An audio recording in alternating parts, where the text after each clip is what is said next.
All right, so today we got a Pontiac Vibe, which is the same as a Toyota Matrix and like a Toyota Corolla. GM did like a shared platform deal with Toyota, so it's, even though it's a Pontiac, it's all Toyota suspension. It's their design. I'm going to cut the CV axle and the hub bearing change into one video, so if you're here for one or the other, you can skip around. I'll have it chaptered out in the comments. So I know it's bad for retention rates, but whatever, it's gonna be easier for me, and hopefully you can get the information that you need. So here we go. All right, so we got this Pontiac up in the air. Something to note, if you're gonna do this, make sure you chalk the tires. I have both sides up in the air on jack stands, so be safe. It's a front wheel drive, so again, make sure you chalk the tires or we'll go rolling backwards on your jack. So I got it up in the air. We're going to check this tire. So first things first is if you just palm smack it, if it's got a lot of play, that's a telltale sign that a hub's out. This one's solid, the other side's solid. It sounded like it was coming from this tire driving it, but a lot of times, you know, the sounds from inside the car can be tricky. So we're gonna start over here, see if we can find anything. If not, we'll pull the other side and we'll check over there. Another cool thing of note is in front wheel drive transmissions, for the most part, the tires will spin in opposite directions. So this one, if I spin it this way, the passenger tire should in theory spin this direction. That's how park works. So if you get both sides up the air, you can just free spin it even though it's in park.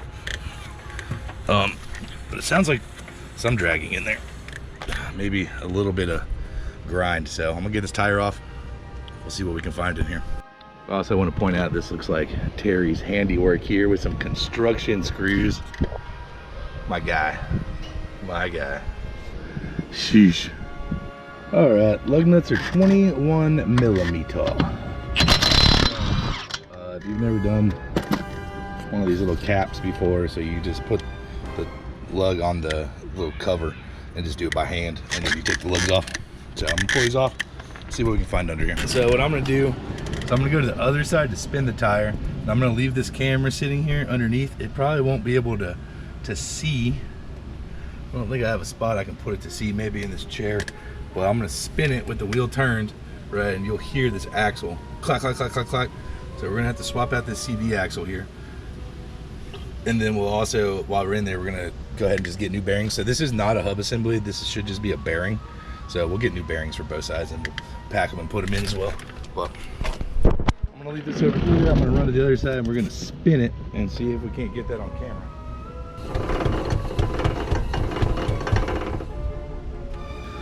Well, there's that. So, good God, my phone.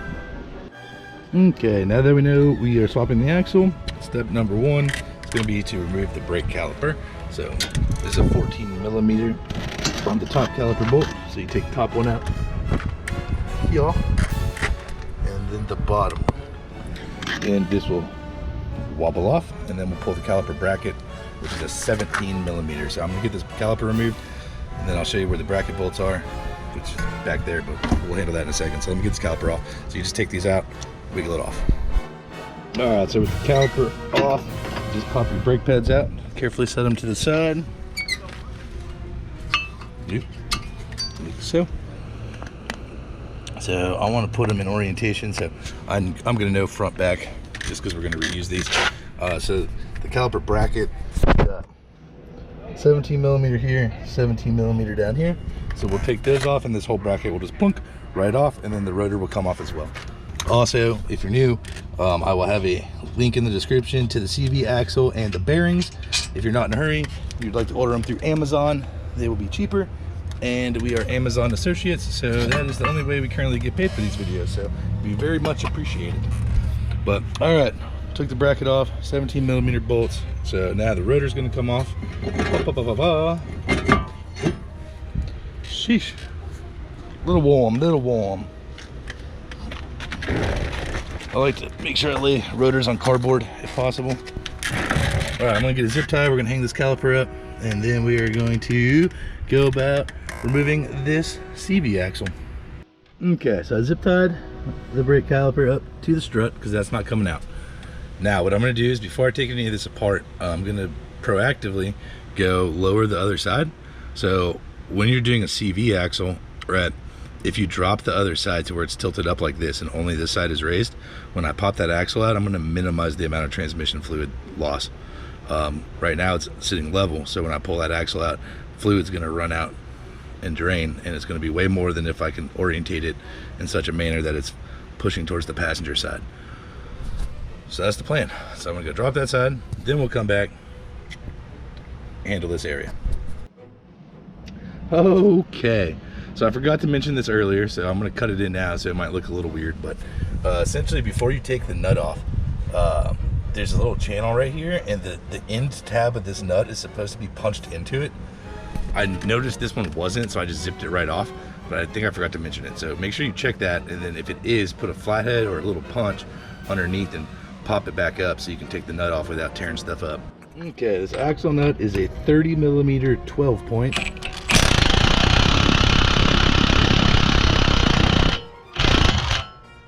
So we're gonna take this bad boy off now.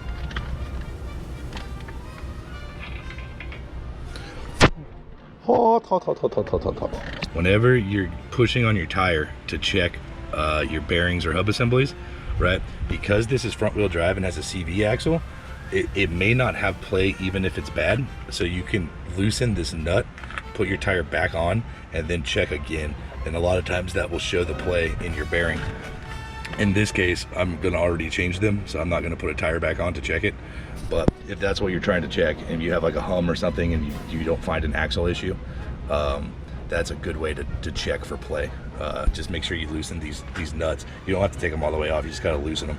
And then if you don't make it to the end of this video, when you put it back on, make sure you torque it to spec. It's gonna have a torque spec. I don't know what this is yet, but I will here in a little bit. So for now, we're gonna pull apart, we're gonna unbolt here where the strut assembly attaches, and then we can lean this puppy forward and we'll be ready to pop out the backside of that CV axle. Okie dokie, got the bolts out. So the upper one was a 21mm on both sides and the lower one was a 22 on both sides. So one last thing, I'm going to take out the wheel speed sensor here. I'm going to take out this wheel speed sensor you see here, right, which is over here. Held on by this 10mm nut right here, bolt right here. So we'll take this out, and then this will just wiggle right out, and we can hang it up here too, so that way we can pull this away from the axle and not risk damaging that. Okay, see, so you take the bolt out, and voila, wiggles right out of there. So now we're just gonna toss that up there with this guy, just so it's out of the way, and now when I pull this, it won't be stressing that. So now we'll fish this out of here, like that, to give us enough play to pop this axle out.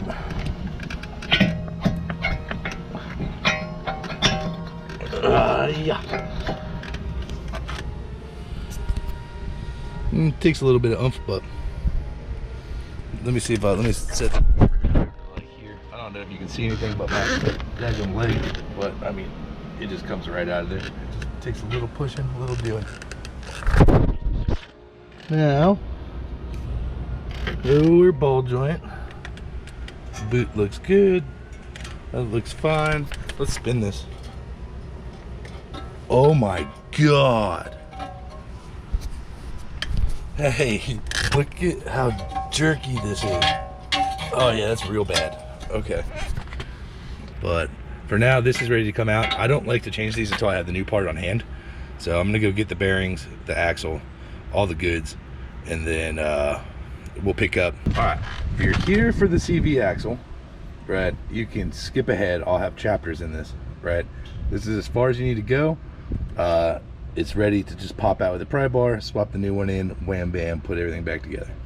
But because I'm doing the bearing, I am going to remove the tie rod now and this lower ball joint, so I can pull this entire spindle off and do that on the do the bearing on the bench, because this is a bearing, not a hub assembly.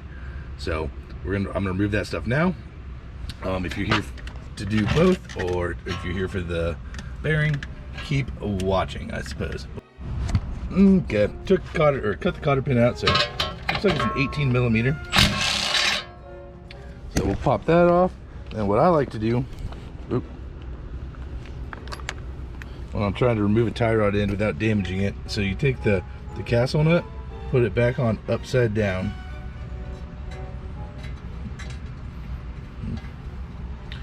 Be careful not to cross thread it. So now you thread it down to where it's nice and even with the end of the stud there, just like that. And now I'll give it a little whack with a hammer. Bonk. That'll pop her free, and then we'll unscrew it and it'll pop right out of there. These lower ball joint nuts are 17 millimeters. Pop off one, pop off two. Now, this should, oh, there's 3 of them. Look at that, there's a third one hidden up there. Well, let's do that. Okay, now let's work this out. Yep. Bam! Laying on the ground. This is way easier when you have a lift, but that one's occupied. All right, it's nice and dark now. At least it's not hot, but I got a little sidetracked, so working in the dark here. So parts are in. I'm going to see if we can't pop this axle out. So first thing I'm going to try, we're going to see how good the clip is on the other end of this axle. I'm just going to pull it by hand. So give it a hard jerk. See if we can't pop it out. If not, got a pry bar. I'll lay down on my back. We'll get under there and we'll find some good leverage point and just pop it with a pry bar. But let's see for now if we can't just jerk this puppy out of there. Definitely done that successfully before, but it's not all that common. Ow! Oh! Owie, right in the finger, man. Oh, okay. That's definitely not how we wanted to do that, but alright. We jerked the entire CV shaft straight apart. These kinds of things. Oh, blew it apart. Alright. Oh, that happened. There goes all that grease. Good thing we're replacing it. There, jerked it apart. Look at that grody, dude. Alright, new plan. Slide hammer. Normally these kinds of things don't take a slide hammer, but this one's just in a really precarious spot, so because I have it, this is what I'm going to use. There's surely a way to get a pry bar on the back side of it though and pop it if you don't have a slide hammer, I would say, but I think this should make this nice and easy, so I'm going to give it a go.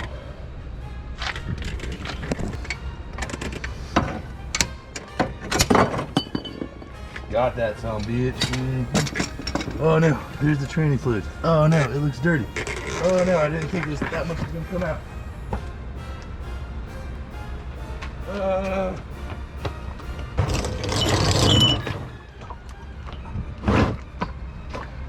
My plan did not work.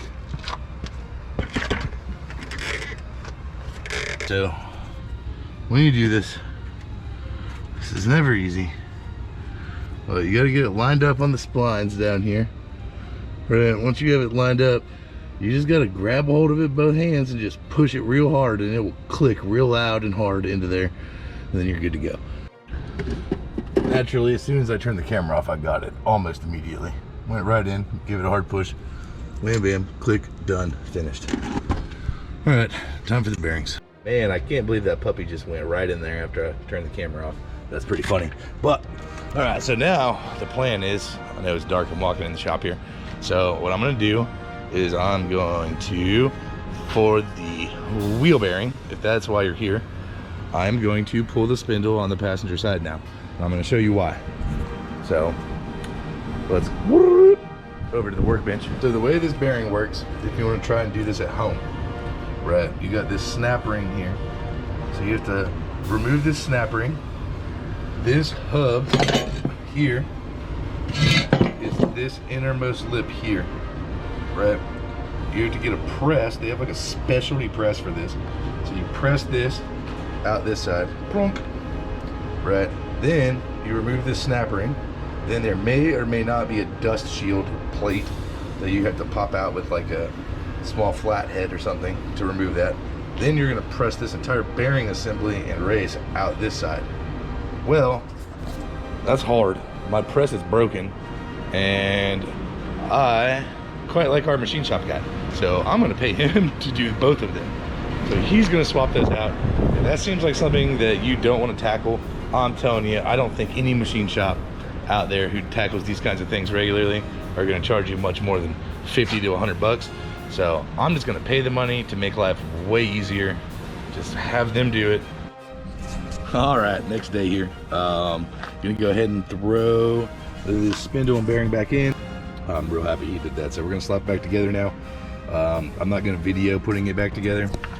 It's pretty straightforward. You just do the opposite of what you took apart, but I'll pick back up and we'll, when we put the axle back in, and we will make sure we get that torque to spec, so I'll pick up there. But yeah, I mean, just put your nuts and bolts back on your lower ball joint, bolt that in, up into the shock with your bolts, tie rod end, tighten it all down, make sure you get your axle splined in whenever you do all this, and then yeah, we'll tighten that axle nut down after we get everything else installed. So pick back up there. Okay, so here we are all back together. So a couple things to note: don't forget to put your cotter pin into your tie rod end, which I'm about to do. If you're using power tools like me, don't forget to double check everything by hand to make sure it's nice and tight. Loctite on the caliper bracket bolts, obviously. And yeah, that's about it. I mean, it's pretty straightforward getting everything back together. So I'm gonna stick this cotter pin in, get that situated, and then we're going to tighten the axle nut. So there's two ways of doing this. You can put a bar through your studs here, like a breaker bar, and hold that while you tighten it.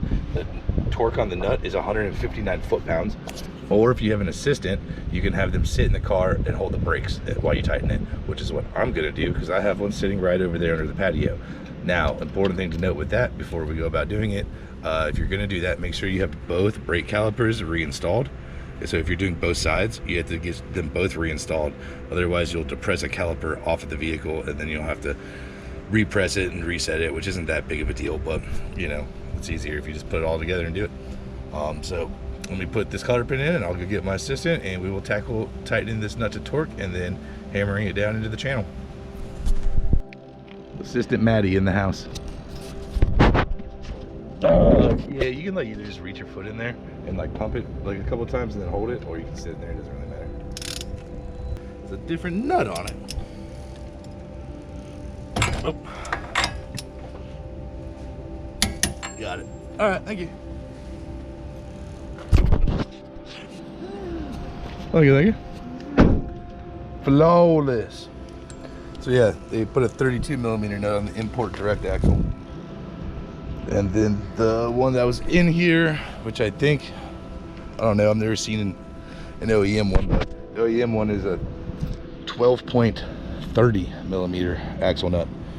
So there we go, we're torqued down to 159 foot-pounds. Now, there is studies that have shown if you use an extension on your torque wrench, you lose, I can't remember what it is off the top of my head, I think it's like 1 or 2% of your overall torquing force gets lost in basically the play between the joints. So if you want to compensate for that, you can add like 1 or 2%, or Google it. Make sure you Google it first because I can't remember what it is, but it's pretty insignificant.